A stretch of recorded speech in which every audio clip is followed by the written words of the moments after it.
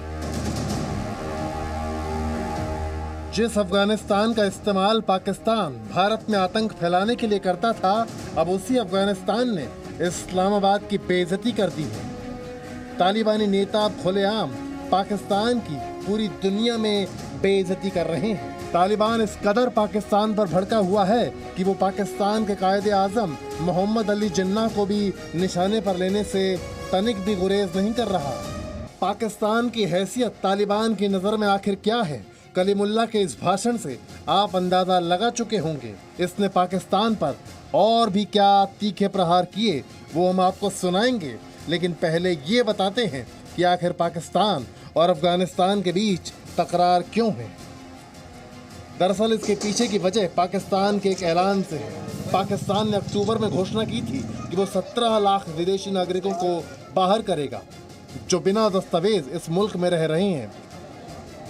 पाकिस्तान की मंशा सीधे तौर पर अफगानियों को बाहर भेजने की थी, उसने अब तक हजारों अफगान नागरिकों को वापस भेज भी दिया है, जिसके चलते पाकिस्तान और अफगानिस्तान के रिश्ते ऐसे नाजुक मोड़ पर आ चुके हैं। पाकिस्तान के साथ अफगानिस्तान का तनाव बढ़ता जा रहा है और तालिबानी नेता पाकिस्तान को धमकी दे रहे हैं। पाकिस्तान के फैसले से भड़के तालिबानी नेता कलीमुल्लाह अफगान ने पाकिस्तान को फांसीवादी देश करार देते हुए कहा कि ये जिहाद की बात करता है, लेकिन असलियत में ये अमेरिका का पिट्ठू है।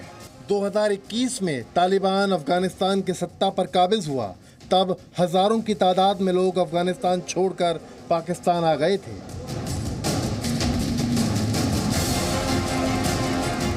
जिन लोगों का वीजा खत्म हो गया, पाकिस्तान उन पर फीस भी लगा रहा है। अपनी सरहद में रहने वाले किसी अफगानी को शरणार्थी के तौर पर भी मान्यता नहीं दे रहा और यही फैसला पाकिस्तान को अफगानिस्तान का दुश्मन बनाता जा रहा है। और अगर ऐसे ही हालात रहे तो वो दिन ज्यादा दूर नहीं, इनके बीच भी इजराइल और हमास जैसी जंग देखने को मिलेगी। ब्यूरो रिपोर्ट, जी मीडिया। 4 दिन के सीजफायर का वक्त पूरा होने वाला है। इजराइल की सेना एक बार फिर युद्ध मैदान में अपने खतरनाक हथियारों के साथ तैयार है, तो हमास के आतंकी घुटने के बल आते दिख रहे हैं। हमास के कई कमांडर पिछले दिनों में ढेर हुए हैं और इन्हें इजराइल खत्म करने की कसम खाया हुआ है। बंधकों की ज्यादातर रिहाई हो चुकी है। जाहिर है युद्ध और घातक मोड़ पर पहुंच रहा है। इजराइल के सामने गिड़गिड़ाया हमास।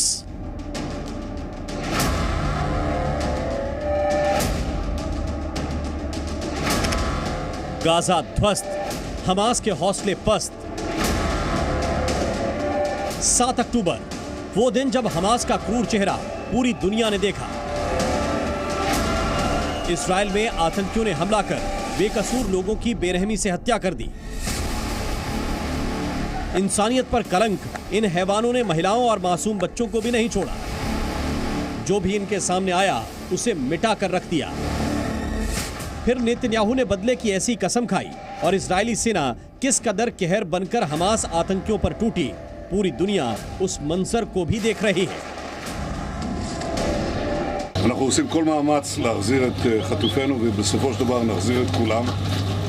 יש לנו 3 יעדים במלחמה הזאת: לחסל את החמאס, להחזיר את כל חטופינו ולהבטיח שעזה לא תחזור להיות איום למדינת ישראל. इजराइल की सेना हमास कमांडरों की काल बन गई। 7 अक्टूबर के हमले के जिम्मेदार तमाम कमांडरों को इजराइल ने ढेर कर दिया। हमास आतंकियों ने गाजा के सबसे बड़े अस्पताल के नीचे भी आतंकी सुरंग बना रखी थी, जिसमें भारी मात्रा में रखे गोला बारूद का इस्तेमाल इजराइल पर हमले के लिए कर रहा था। लेकिन इजरायली सेना की तेज नजरों से यह सुरंग भी बच न सकी और हमास के इस ठिकाने को भी इजराइल ने नेस्तनाबूद कर दिया। आईडीएफ ने टनल में छिपे एक आतंकी को ढूंढ कर मौत के घाट उतार दिया। लिहाजा जो हमास इजराइल को नक्शे से मिटाने की धमकी दे रहा था, उस हमास के हौसले अब पस्त हो चुके हैं। 7 अक्टूबर के बाद से इजराइल पर ताबड़तोड़ रॉकेट बरसाने वाला हमास नेतन्याहू के सामने गिड़गिड़ा रहा है, इजराइल के सामने हाथ जोड़ रहा है। इजराइल के सामने घुटने टेकते हुए हमास ने इजराइल से गाजा में युद्ध विराम की पेशकश की। इजराइल भी अपने बंधकों की रिहाई चाहता था, लिहाजा दोनों में 4 दिन का संघर्ष विराम हुआ। इसके तहत हमास ने अब तक 40 से अधिक बंधकों को रिहा कर दिया।